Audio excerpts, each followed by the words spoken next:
tal? Muy buenos días, muy buenas tardes. Estoy en un programa especial. Como ustedes saben, estos programas que hago solo, sin Diego, no es la última página, sino seguramente estoy mirando mal. Pero bueno, les pido disculpas, no creo que sea lo más importante.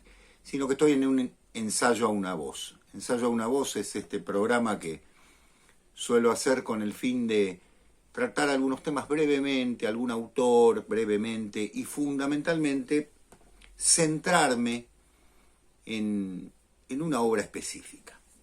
Hoy creo que los voy a asombrar sobremanera. Si alguno de ustedes conoce a este autor, bueno, me va a traer una gran alegría en algún sentido.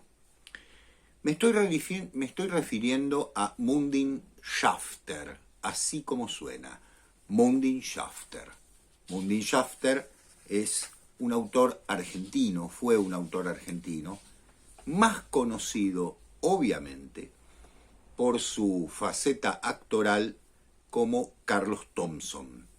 Para los jóvenes será un nombre tal vez desconocido, para los que tenemos unos años es más reconocible y para los que son un poquito mayorcitos será muchísimo más reconocido porque Carlos Thompson fue un actor de mucho reconocimiento aquí en Argentina y sobre todo en Hollywood, donde trabajó en los años 50, luego de un gran éxito. Era un galán, por decirlo de una manera elegante, un galán del cine argentino que logró trabajar en Estados Unidos.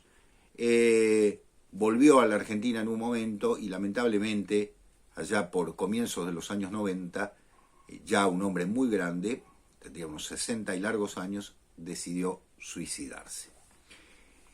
No voy a su biografía, por supuesto. En realidad él se llamaba Munding Schafter Dawes, era su nombre verdadero, venía de un origen, una mezcla de familia irlandesa con familia francesa y demás, instalados en Argentina desde hacía mucho tiempo. Pero lo que me interesa nombrarles es un libro que escribió también una novela, pero hoy voy a hablar de este libro específicamente, que se llama Todo es Dios. Todo es Dios es un libro de cuentos. Tengo la primera edición de Editorial Lumen del año 1953. Está numerado. Yo tengo el 4052. Fíjense qué cosa más antigua, podríamos decir, ¿no? En muchos sentidos. Y Todo es Dios es un libro que para mí tiene una particularidad. Quiero aclarar, no es un escritor católico o un escritor cristiano o un escritor que esté... No. Simplemente ha tomado el título de uno de los cuentos que conforman este libro. Y les decía, para mí tiene una particularidad porque este libro perteneció a mi padre. De hecho, ustedes verán, está forrado, no es el forro original. Ahí está la firma de mi padre, por otra parte, que lo compró el mismo año de edición. Mi padre en ese momento tenía 16 años. Nunca fue un gran lector, debo decirlo. La literatura no le llamaba la atención. Él era del cine, él era de la música del cine, era un apasionado del cine. Mi padre sabía muchísimo de cine. De hecho, los primeros acercamientos al cine que tuve me los hizo él, sin lugar a dudas. Pero tenía este libro. Yo recuerdo siendo chico en mi casa, en la casa de mis abuelos, en realidad donde vivíamos, la biblioteca era pequeña y había las cosas comunes. Recuerdo el Quijote, por supuesto, estaba, y lo tengo. Recuerdo algunas novelas clásicas, algunas cosas que tenían que ver con enciclopedias y demás, pero estaba este libro, rarísimamente, un libro de cuentos. Ya les digo, había cosas de mi abuelo también, como los libros de Vargas Vila, otro que en algún momento habrá que hablar, que fue un éxito en los años 20 y 30, ¿no? Un bestseller. Pero estaba este libro, comprado por mi padre, que debe haber sido, no lo digo con ninguna maldad, no sé si el único o uno de los pocos libros que mi padre compró en su vida, si no era para regalarme a mí, que ahí sí sabía que me enloquecían y entonces me compraba algún libro. Todo es Dios, de Mundin Schafter, es una antología de cuentos que recoge los siguientes cuentos. Miren los títulos: José, querido mío, 777, Hasta más ver, Mi amor por las plantas, Romance de tierras bravas, La pequeña carne blanca, Roy Ben Viburg, Todo es Dios, Los hombres también lloran, El misionero, No, Nalib Matrak, Sol en la arena, y Christian Rudin, que se divide en 3 partes, es una especie de relato largo, Cuando las cosas se confunden, Pasos perdidos y El traje. A ver, lo interesante de ver es que este libro, escrito por un actor, para decirlo de una manera, tiene un lenguaje cuidadísimo. Valga decir que el castellano de Mundin Schafter o Carlos Thompson, como ustedes quieran, es un castellano muy elegante. Seguramente es un castellano que pasó de moda.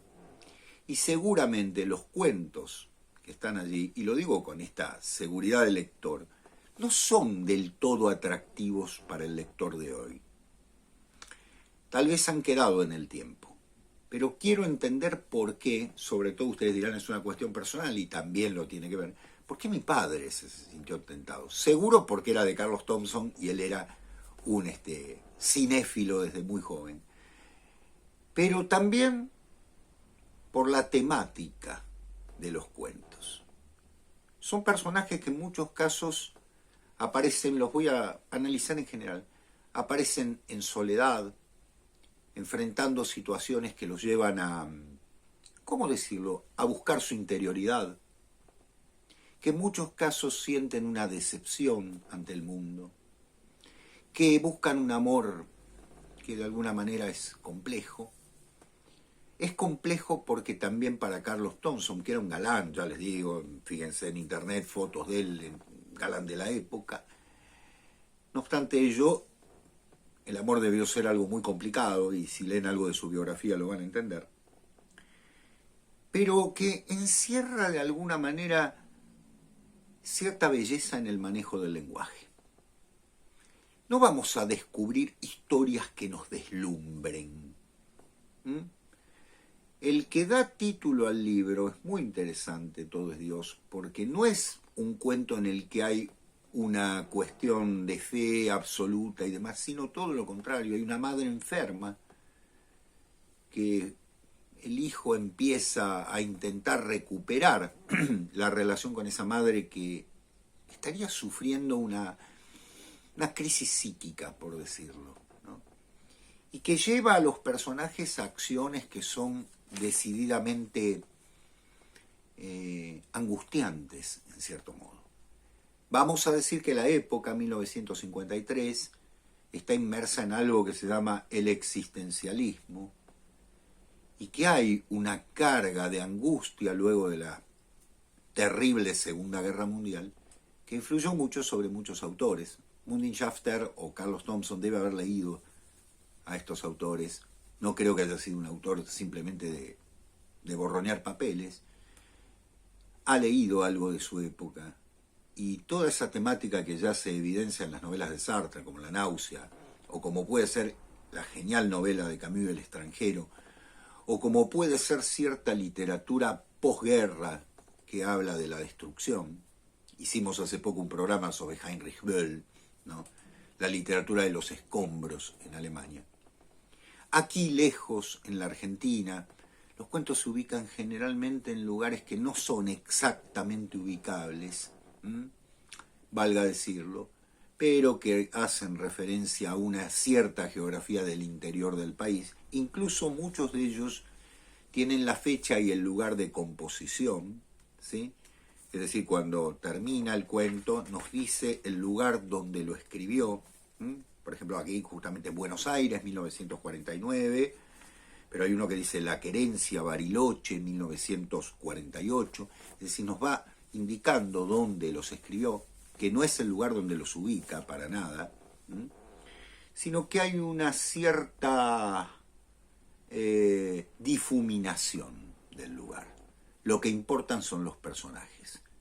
Y los personajes mantienen diálogos que son muy existenciales. Es muy típico de la época, me dirán ustedes. Sí, por supuesto. Claro que sí. Pero que podríamos definir como seres tironeados por la desesperanza, ¿sí? Seres que de alguna manera se mueven en una balanza entre el nihilismo, entre el no creer en nada, el creer en nada, valga decirlo, y la ternura. Es decir, un mundo en el que parece que lo único que puede acercarnos a cierta salvación es el afecto hacia el otro. Es un cuentista interesante en ese sentido, porque ahonda en la profundidad del ser humano.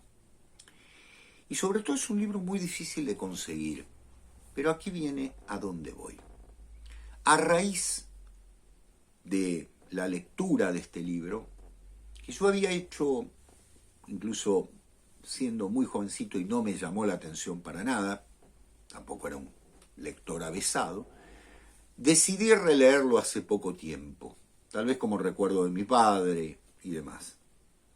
Quise ver también por qué él se había tentado a elegir este libro, que lo firmó y se lo dedicó. El ejemplar se lo regaló a mis abuelos, ¿no? Dice a mis padres, ¿no? Y entiendo que más allá de la atracción del personaje en sí, de Mundine Shafter, de Carlos Thompson, lo que ha encontrado mi padre, quiero creer, como lector en esa época, era un clima de época. Es decir, una juventud que de alguna manera se sentía tironeada por los conflictos que había dejado la Segunda Guerra Mundial y por los conflictos interiores. La respuesta interior, que puede llegar a dar nihilismo en muchísimos casos, desesperación, o como decíamos antes, ¿no? Una desesperanza, por nombrarlo directamente, en cierto modo que ganó a una generación. Pero hay mucha belleza en el texto, hay mucha ternura hacia los personajes. Incluso aparecen niños o jóvenes que son tratados, se nota, con delicadeza por el autor. Yo me anotaba en mis apuntes, no hay un lugar definido en muchos casos, porque puede ser cualquier lugar. Sabemos que están en el campo en muchos casos, sabemos que están en la ciudad, pero no es Buenos Aires, no es Trenquelauquen, no es Bariloche incluso que lo nombra, no. Tal vez por el clima en algunos casos uno puede quitar algo, pero es como que quiere extraerlos geográficamente. Y les decía que hay una historia detrás de esto muy interesante. Este libro fue prohibido por la ciudad de Buenos Aires en el año 1954 porque contiene un cuento que se llama La pequeña carne blanca, que posiblemente sea el cuento más cruel, sin duda lo es, de esta antología. Es un cuento cruel. Es un cuento que relaciona lo antropófago, la antropofagia, y que tiene como protagonistas a una pareja. Entiendo por qué el escándalo de la época, ¿no es cierto? Pero hoy en día resultaría un cuento ni siquiera de terror. Puede rozar un terror interior, imaginar lo que están haciendo, ¿no? Porque queda claro allí qué. Pero a la vez es un cuento que relaciona la profundidad, la necesidad del ser humano a veces de rebajarse a lo más terrible, atacando aquello que tal vez sea su parte más profunda en algún sentido, en torno del amor. La prosa de Mundine Shafter es una prosa sencilla, no van a necesitar de un diccionario.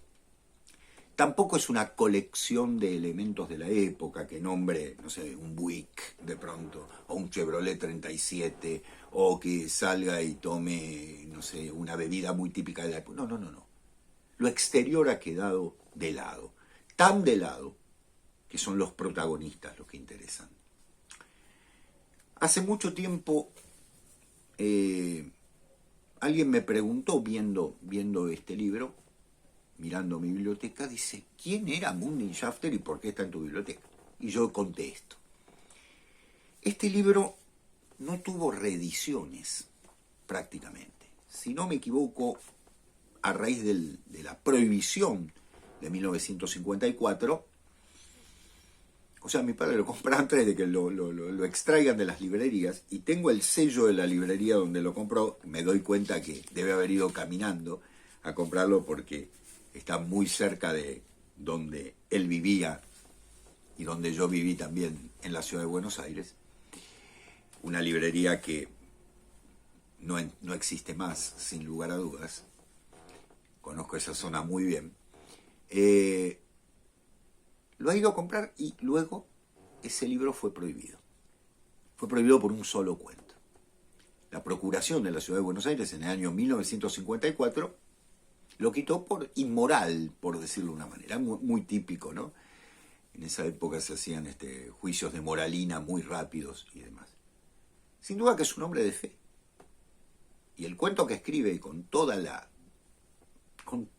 crueldad que se puede, muy delicadamente, porque nos lo da a imaginar fundamentalmente, tiene una enorme profundidad desde el punto de vista del lenguaje, de lo no dicho, de lo sugerido y demás. Es un libro raro. Voy a hablar en algunos casos de libros raros, de autores que no han vuelto a publicar. Munding Shafter, si no me equivoco, en 1958 publicó en un concurso, envió a un concurso de la época muy famoso, creo que Editorial Losada, si no me equivoco, su novela La otra mejilla. La novela fue editada poco tiempo después, no ganó el premio, pero fue aconsejado que se edite, como era típico de la época, ¿no? Ganaba alguien y tal vez había dos que eran muy buenas, considerando el jurado del momento, y decían, bueno, son recomendables, no obtienen el premio, pero se las editó. La verdad es que la crítica fue destructiva, plagada de lugares comunes, plagada de acciones previsibles, ya desde la misma frase bíblica, ¿no es cierto?, evangélica sobre todo. El texto parece no tener ningún tipo de profundidad. Yo he leído alguna crítica en revistas de la época que busqué, un poco para hacer esta conversación, y no encontré más que alusiones negativas sobre la novela, que no he leído, pero sí he leído Todo es Dios. Y lo que les puedo decir es que hay aquí algunos cuentos trabajados de una manera muy notable, sobre todo desde el punto de vista del diálogo, de la profundidad humana de los personajes y de acciones que por momentos quedan sugeridas sin resolución, pero dándonos a pensar. Munding Shafter, Todo es Dios. Primera edición, Editorial Lumen, 1953.